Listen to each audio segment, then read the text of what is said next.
Well, we are at the part of the day where we rest and reflect on the actions of the day. Shout out to the Purple Prodigy, the Purple Goddess, the Purple Warrior Queen, and the Purple Priestess. Purple Nation, down. We are almost in the middle of what this dimension refers to as a week. And I'm praying for strength throughout each week. Balance. I'm happy to be able to think like that, and I think I owe it a lot to Purple Thought. And as we began to create a space to explore Purple Thought more in depth, I'm excited to share with you something that I took the time to write when I arose to face this day. And it really speaks to the work that the ancestors have supported me in doing. Not all of them, you know.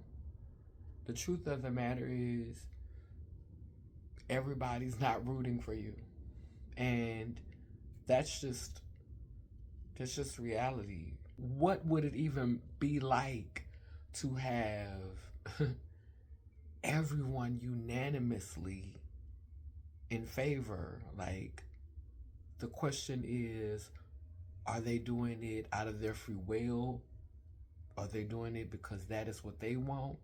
Or is it a choice that you've made for them? You know, so we have to be careful in teaching, because teaching is sharing information, but also being patient enough to support people in choosing a different route despite what you taught them. And that's challenging, you know, for teachers, because when you invest in people, when you invest energy and information and knowledge and wisdom into people, you want to see something that coincides with reciprocity. to know that they value what you've taken the time to instill in them. The truth is, we have to value each other, in my opinion. We have to engage with each other from a space that says, I could never give you what you're worth as a whole being, as a whole person, but I can only hope that this connection that we have, this work that we're doing, this calling that we have, this connection that we have with one another is worthwhile. I'm not fixing to be egotistical and act like I could really ever pay you your value. If I respect you as a whole one, a whole being who is multidimensional, multifaceted,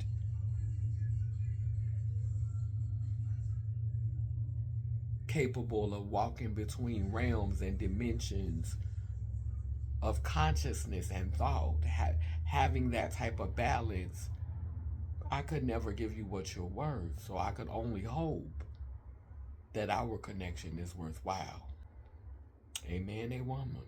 Anyway, I want to share this that I wrote today, and I haven't really titled it yet. So let's title it together.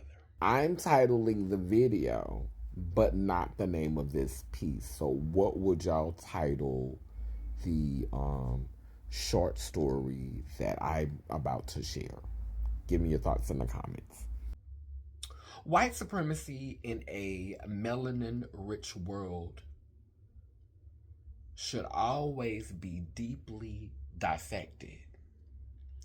A lot of us get worked up over the obvious when it comes to the nature of racism and patriarchy. We spend our lives charging after what we believe to be known, blatant, and active racism.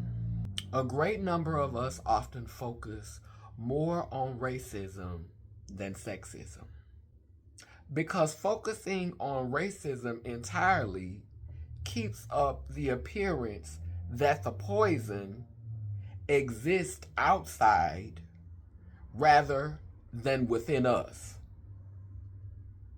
Amongst those who are melanin rich and have a direct relation to negritude. Therefore, in times where we are called to witness questioning and critique of our characters openly, it tends to be viewed as the tearing down of our own.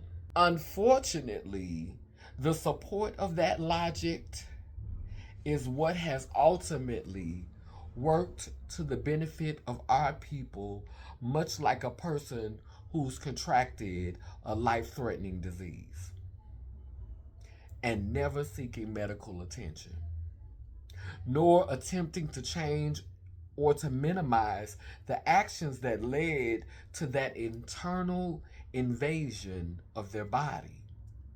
Oftentimes, this person being in denial that something is not right will expose others to that same plight and invasion of the body. And the cycle continues until they self-destruct from within.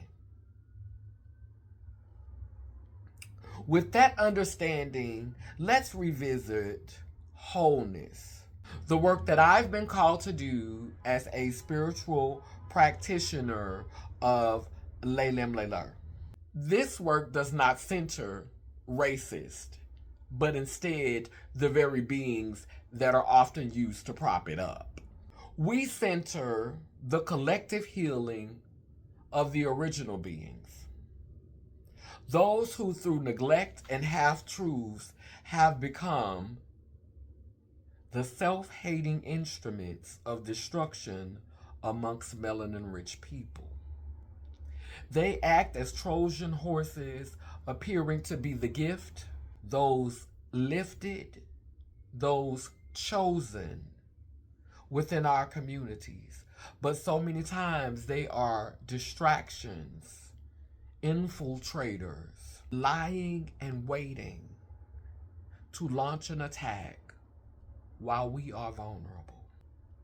Racism is deplorable, but the world is more dark than light. Keep that in mind. Many of us are too distracted by what's in front of us to see the very thing behind it, or that which is above it. The most worthy opponents, in my opinion, are the ones you never see coming. The worst thing that racism has ever did to Black folk was cause us to underestimate the threat that we are to one another in comparison to non-Black people. See, racists, they can only harm the body. But a self-hating supporter of racism can compromise the soul, which can harm the collective body, which belabors collective healing. It's one thing to be hated.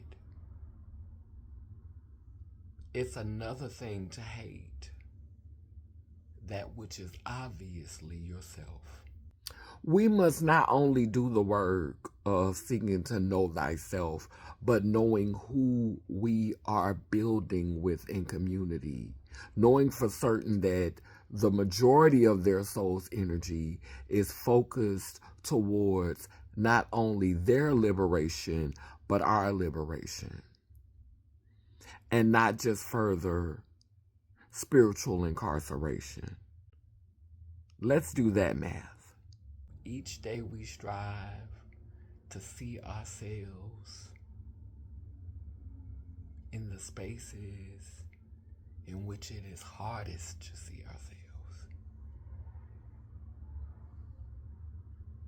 Because the more we can see ourselves around us, the more we can see clear of any storm. It's the audacity for me. It's the audacity and the autonomy while simultaneously having a commitment to community. Child, that's a damn Gemini for you. It keeps spinning and turning. Iangani Iyanko Kalukalo, which means I am a child of God Goddess. And if I am, you know you are. Take care, be well. Happy Gemini season. Pride.